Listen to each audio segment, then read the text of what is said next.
people want to be told what's going on, and they want an opportunity to vent frustration and ask questions. And then people are ultimately curious. Tell me how this is going to change my life.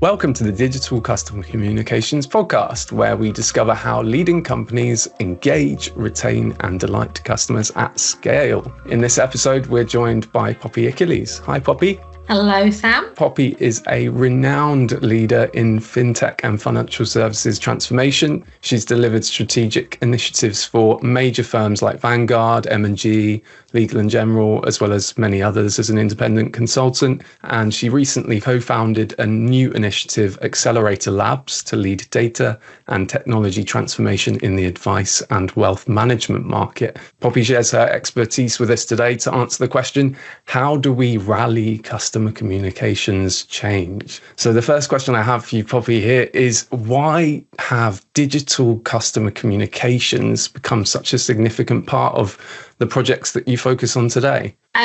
So, Sam, great to be here. Thank you very much to the BE team for inviting me. I think this is a great topic and it's so timely. In response to the question, I would say that there are three things.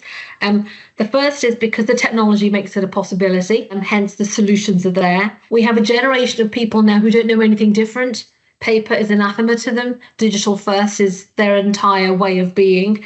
And because digitizing allows businesses to scale. And that is ultimately what most people want for their organization, those who have see a future for their businesses. So that's why digital comms is always part of the conversation we're having. How do these sorts of projects, I guess, where do they grow from? How does a digital transformation project like this get initiated? What kind of signals, societal, internal business needs indicate it's time to do something about a particular part of your customer comms? Well, digitization is an interesting topic because we're in a regulated industry, right? So most of our transformation work that we typically would get involved in or have done historically has always been driven by the regulator. So you've had this big regulatory push. We've had RDR, we've had MiFID, Consumer Duty, and lots of things in between. And that typically mobilizes organizations of any size and scale to launch a program of work. When it comes to digitization, that's a very different beast. But on the whole, what compels firms to go down that route, in our experience, digitization allows you to scale and allows you to scale efficiently, as opposed to recruiting more and more human people. Actually implementing a form of digitization means you can do more for less. The second thing that's driving digitization of any type, but comms in particular, is the fact that the demographic shift of our customers is changing.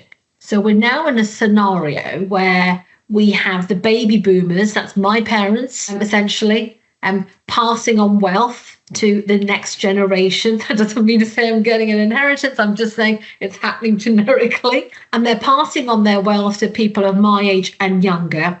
And we're fundamentally different. You know, we are born, I wasn't born with the internet, but it was there when I hit work. So I would kind of refer to us as a generation as being digitally native, and the generation below us, what they are referring to as the Gen Zs and the Gen Alpha, they'll be AI native. They'll be born with AI capable tools and solutions. They won't know anything different.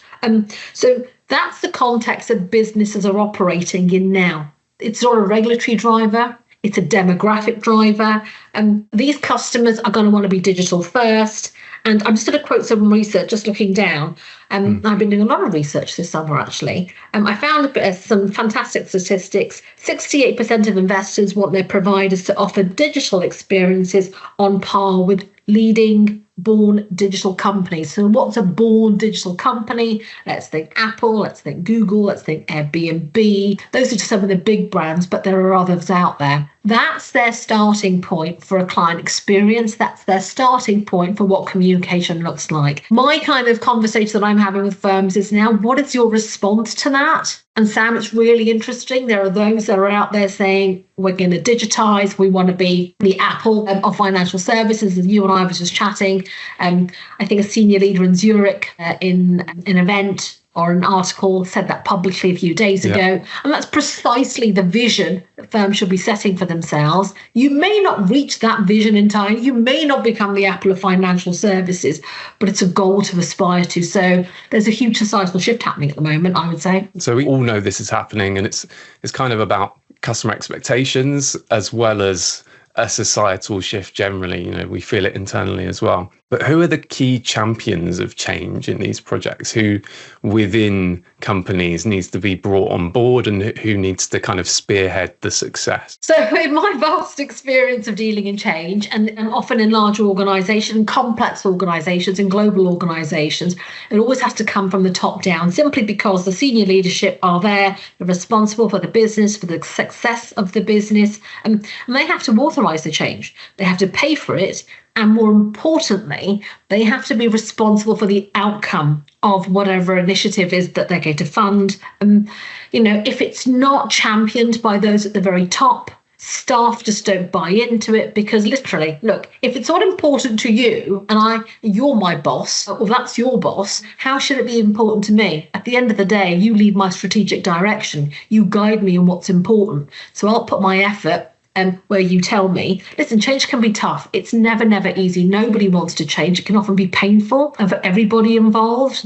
But with the right level of leadership and the right vision, I've seen organisations do absolutely outstanding work. I'm not kidding you. When RDR came along and I was at, the leadership there were absolutely top notch. You couldn't fault them. They were all over it. They were all over us. They were all over the comms and all over the messaging. They fundamentally believed in what they were doing. They set a strategic goal, strategic vision, gave us the resources and the capability to do what we had to do. And they were there when we hit a bump in the road, they were always there. But that's because they were a strong leadership team. It's one thing to have the strategic vision. It's another thing for that to trickle down. What are the first steps from, having that vision, having that we need to do something, to mobilizing a team? How do you go about, going in on the ground and actually getting that team together? Who do you pick? How do you get them away from their BAU stuff? So I would say the first thing, and we're doing this at the moment, actually, we've got some conversations afoot. And we're having more conversations over the course of this year and next year. Change is either black and white or it's shades of grey. So black and white is regulatory. So you have to do it. Therefore, let's everybody mobilise. And very quickly, a committee forms, leadership around the table. Let's make a business case. Well, you don't have to make a business case. The business case is there. Do you want to stay in business or not? But let's kind of rally around a programme and set out a framework for doing things. When you have change that's not being driven by a regulator, it's a different kind of business case, because now somebody has to say, if you give me X to spend, I'm going to generate a return of Y, and Y is greater than X. That's more complicated. And often we find that in the context of digital communications and digitizing your business, let's talk about that one. Often, if the organisation isn't bought in, it would be our job to go in and disrupt a bit of thinking.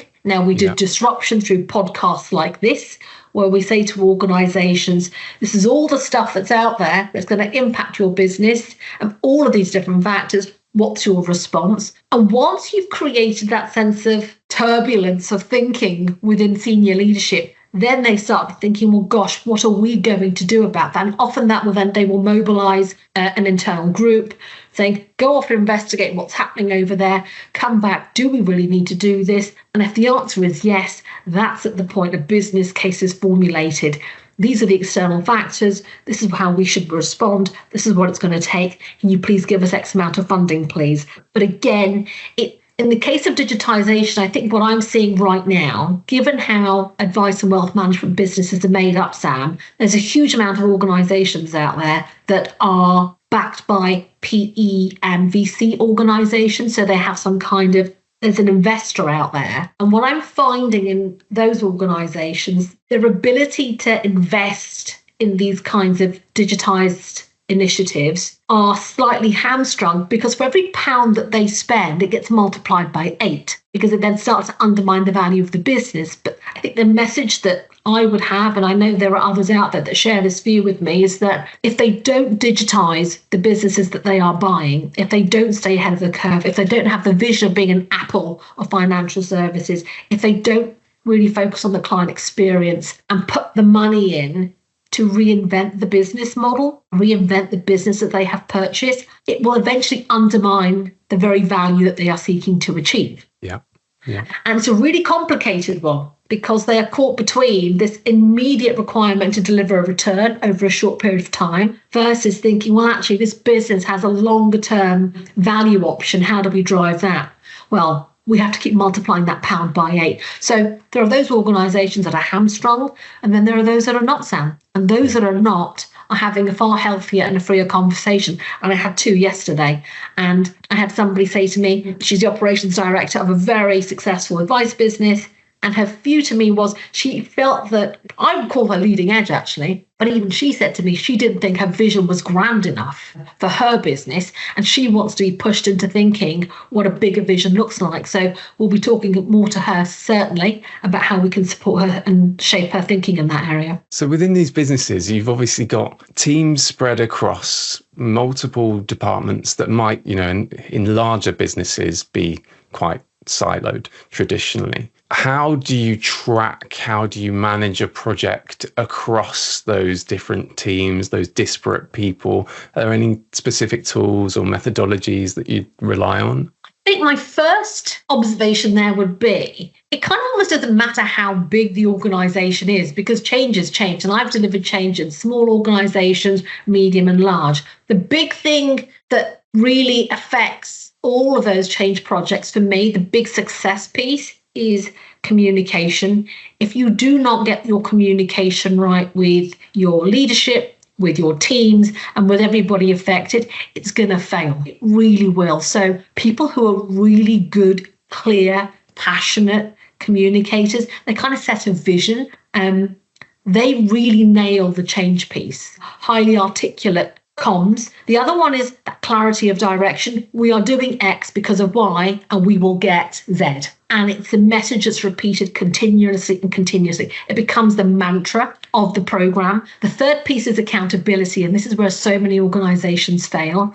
When you spin up a project, and the way I describe it is a project is an organization within an organization. It has a structure. It's an organism in its own right. You have a senior leader, somebody at the top of the tree. That's going to be your sponsor, your stakeholder. It could be one or several people. They're the ones who have said, we need to do something and we're going to spin up a program. They are then going to appoint a program manager or a project manager. That essentially is your COO of the project. That's the one who's going to ensure that this thing delivers on time, to budget and to spec. That PM or program manager then has to spin up a series of teams, depending upon the size of this piece of work. So they've now got to build this organization that's called a project team. Now they're going to go find resources by either, if you've got an internal project team, great, I'm going to grab a PM from here and a BA from there. But often, and more than often, you end up having to solicit resources from existing teams. So Sam, you've got a day job and you do it brilliantly. But now you're going to spend 2 days a week working with Poppy on that. Oh, great. So I'm now almost technically your line manager for 2 days of the week. You've got somebody who's managing you over here and I'm managing you over here. And they could be 2 very different things. So it's a complicated beast, but essentially I would say the winning formula for a successful program are those 3 things. But the key thing that hangs it together are people who've got the ability to communicate with clarity, precision, and actually inject a bit of enthusiasm into the whole thing, because programs and projects can be draining. Right? Especially if you're doing 2 jobs. So you've got to keep people's spirits high and you've got to keep them mobilized. So having a bit of fun in the process for me is always a big thing. So there are these key kind of traits that you can recognize then in leaders of change. Are there any commonalities in the challenges that these kind of people face when they're putting projects together or executing them? The big things I have seen, the big challenges I think I've come across on failing projects is where either the sponsors, so a program, a piece of work is often sponsored by somebody within the organisation. It's normally a senior individual. There's been a huge amount of research done on this. This is just not me saying it, but there's a fantastic organisation in change management and they've done a whole bunch of work on this. If the sponsor doesn't have the skills to sponsor the program or the project, that's often a sign that that project will at some point start to fail, because being a sponsor of change is a skill in its own right. It's understanding your role in that key position, because that's a senior leadership position within this microorganism now that's called a program or a project.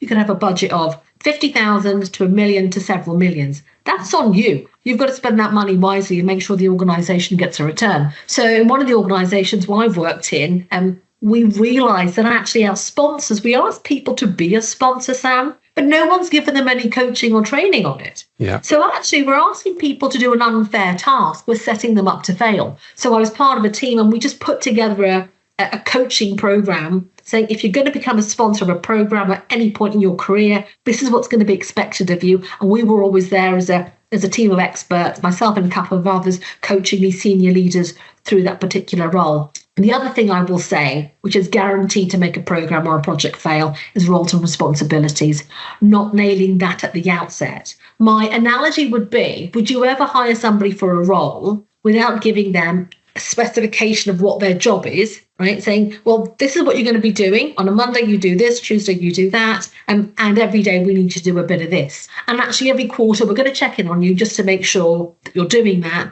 And we're going to give you feedback on how you're performing. We do that in a BAU role, but so frequently in change and programs of where you have big deliveries going on, we don't. You're consumed into a team and just asked to get on with it. But you're a project manager, you're a BA, you're a change manager, you're a subject matter expert. Sam, I brought you in, you've got a job spec for your BAU job, but I haven't given you a clear articulation of what I'm expecting you to do on the project. We're just expecting you to be an expert. Okay, well, what does that mean? Well, actually, what it means is I expect you to step up. I expect you to direct and guide the project on what we've got to do, tell us where we're going wrong, and actually go away and find solutions for us, right? You're just not there to be a voice in the room. It's an active, participative role. So one of the things I have been doing for so long now is literally at the beginning of any program, any change, it's carving out roles and responsibilities for everybody, doing interviews and saying, that's what you're signing up to. To an extent, on some programs I've worked in, we've actually had people sign up to a pseudo job description of their role in that project, simply because the nature of the program was so critical to the organisation that failure wasn't an option. So we had to kind of minimise any risk. And that was a big risk on the program. So tying all that back to the kind of strategic vision, that's obviously a lot of pressure. There's a lot of deliverables, KPIs, criteria for roles. It's easy to see how the focus could shift from the vision to these internal things, the project itself. Obviously, you've got to keep an eye on your customer. That's the point of this entire project. The communications change project is the customer expectations, and making sure that whatever you do works for them. How do you keep that focus while you're doing all this other stuff? So there's a couple of ways of doing it. Typically, you would always have somebody in your team who is the customer representative. So the voice of customer, the customer advocate, somebody whose job it is to say, well, hang on a second, if I'm pretending to be the customer and we're doing that, I don't think that's the right thing to do. So where you have programs of work that are focused on the end customer, having that customer champion in the team is critical. But also, whatever you are doing, whatever you are building, designing, putting out there, test it. Test it with real customers. Test it with your internal customer advocates. Don't test it to prove it works. Test it to kind of break it. You want to try and break the process, right? So often testing is about, let's prove that it works. But actually, really good testing capabilities and good testers are thinking, I'm going to break it. I'm going to find all the weaknesses in it, and I'm going to aim for and just identify those weak spots. So I'm going to give you an example, right, of one of the things we do really poorly in our industry when we look at digitizing the client experience and client communication. We had a scenario where we used to produce, Sam, this is probably before your age, so maybe a history lesson in here, Sam, for you. So if you're familiar with this concept of a suitability report, a suitability letter, when I joined the profession as a paraplanner, we were almost designed as almost authors. We were sat there for hours pontificating about how we set a message across to the client about what they purchased, what the advice is about, their current position, what their future position is going to look like, be a work of art, be a 13-page narrative on Sam Kendall and all of his life's ambitions, and the client would never read it. I mean, you wouldn't read it because I'm just telling you about you, right? Well, you know all this because you told me. And then as technology started to enter into the advice and wealth management space, we took this 13-page document that nobody read and we digitized it. So if I'm not going to read a 13-page Word document, what makes you think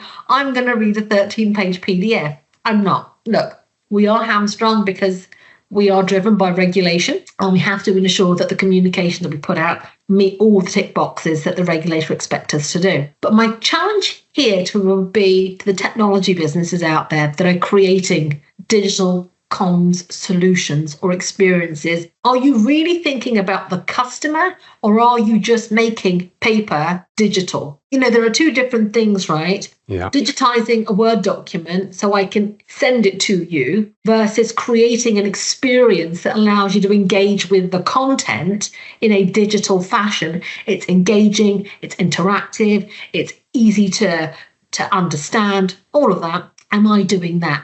I would say we're not there yet as an organization. We're still far too B2B. It's a business selling to a business. So there are technical solutions. It's okay if Sam Kendall, receiving this from a life insurer, receives a PDF, right? Because it's Sam's job to dissect this and read it and understand it. Yeah. And then position it in a language the end client understands. In a world where the number of advisors is likely to now drop, I think we're about 30,000, 45% of those, I believe, are about over the age of 55.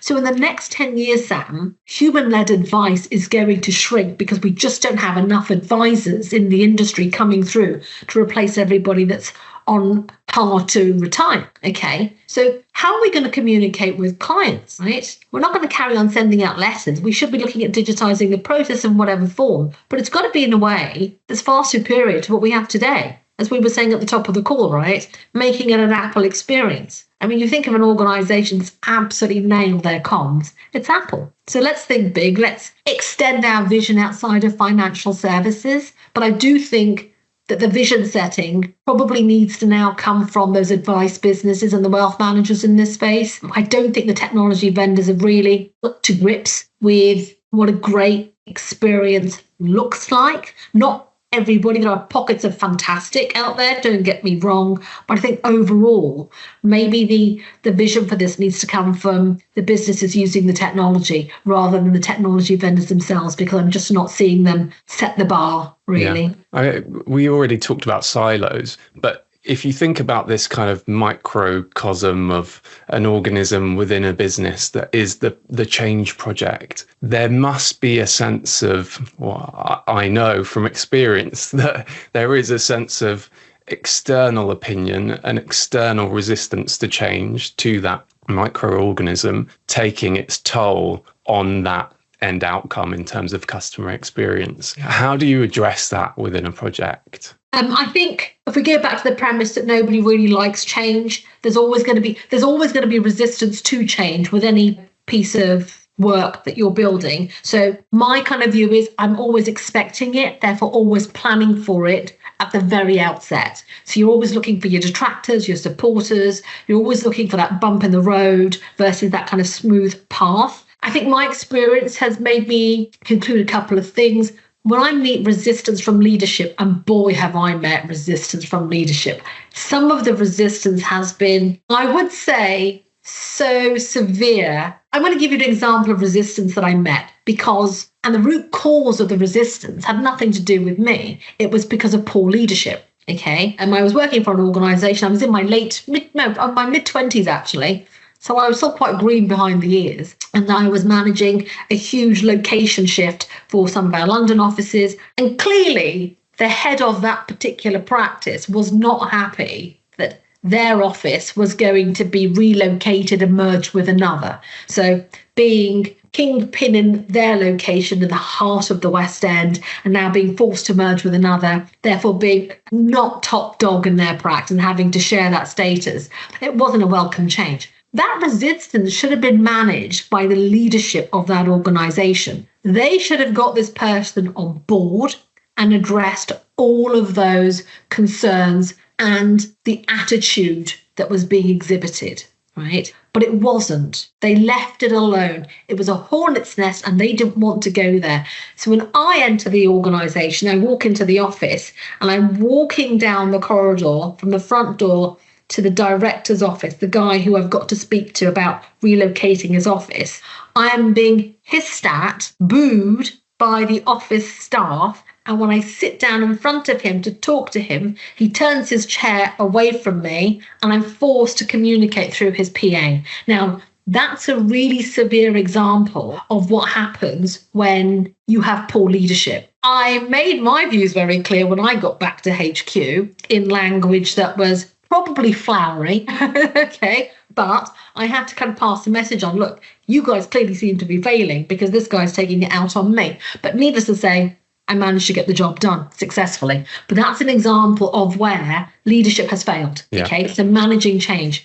Culturally, they didn't want to be there. They didn't want to have the confrontation. He was against it because he wasn't bought into the change. So there was resistance there. And I wasn't in a position to manage either of those because I didn't have seniority. That was a failure of leadership. The other reason why change often fails is it's at that team level. And this is where, as a PM, as a program manager, as a change manager, you can really have an influence. Most often people are concerned, they just don't know what's going on. You can walk around an organization and literally people are bewildered. What's this thing people keep talking about? Oh, I've got no idea. You'll hear about it at the photocopier, at the coffee station, etc. So at the moment you hear that, you've got a problem because the people within the organisation don't know what's going on. And that's going to create noise.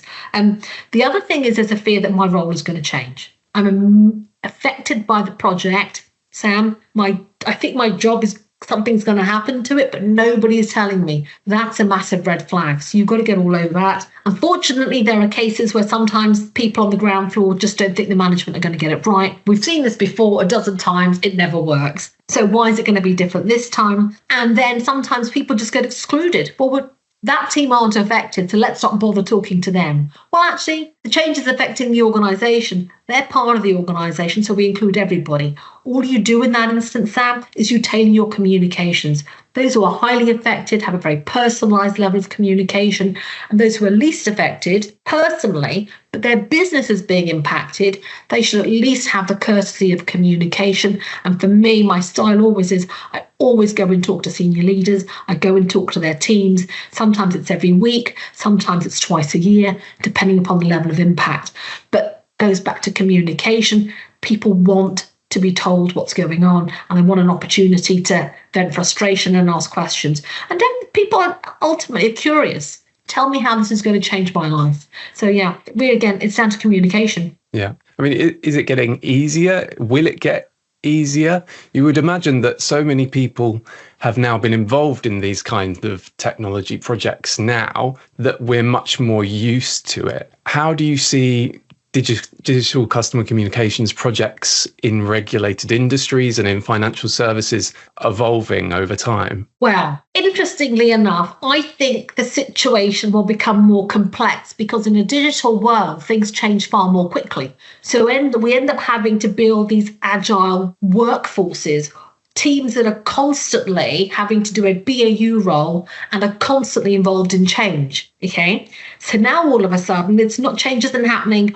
once every 4 years when there's a big regulatory upheaval or once every 12 to 18 months. It could be weekly. Yeah. I'm involved in a week because actually the pace at which the digitized world operates is so much faster than the analog world. So now we're having to build these highly agile teams who are comfortable with change, Sam. They don't need high levels of communication because they're always operating in this environment where we know things are always moving. And if I say something today, it may not be true tomorrow. And that requires a big shift in how people approach work. And it also is a big shift in the skills that people are going to need going forward if they're operating in any financial services businesses. I'm going to shout out a link to it, people here, and I'm saying this to a lot of organisations. And if anyone has come across the Financial Services Skills Commission, it's an amazing resource. It's free to our businesses like ours. Go and have a look. They've got some fantastic toolkits there. And it really talks about how you upskill and reskill your teams for a business that's kind of catering for the digital world. It talks about the technical skills, but also the behavioral skills. So this agile way of working and the key attributes that people really should be focusing on if they want to develop careers in our sector. That's great. I'm sure this podcast will help people, and your insights will help people to manage change. I think we have to let you go, but is there anywhere we can find you? Where can we find you online? So people can find me online. So if you go to my LinkedIn profile, Poppy Achilles, if anybody is interested in understanding more about Accelerator Labs, we specialize in data, digital transformation, and we are also heavily involved in AI and also have huge resources and capabilities in terms of change and program management. But Accelerator Labs really is a proposition for the advice and the wealth management market, and we're there to support organizations who have three pillars to their strategy. The first is that they want to be data-led. The second is that they are digitizing their client experience. And the third is they are looking to becoming AI-enabled. If those objectives are on your boardroom table, we'd be delighted to talk to you about how we can support. Great. We're really excited to see the amazing projects coming out of Accelerator Labs. So thank you, Poppy Achilles. We'll speak to you soon. Thank you, Sam.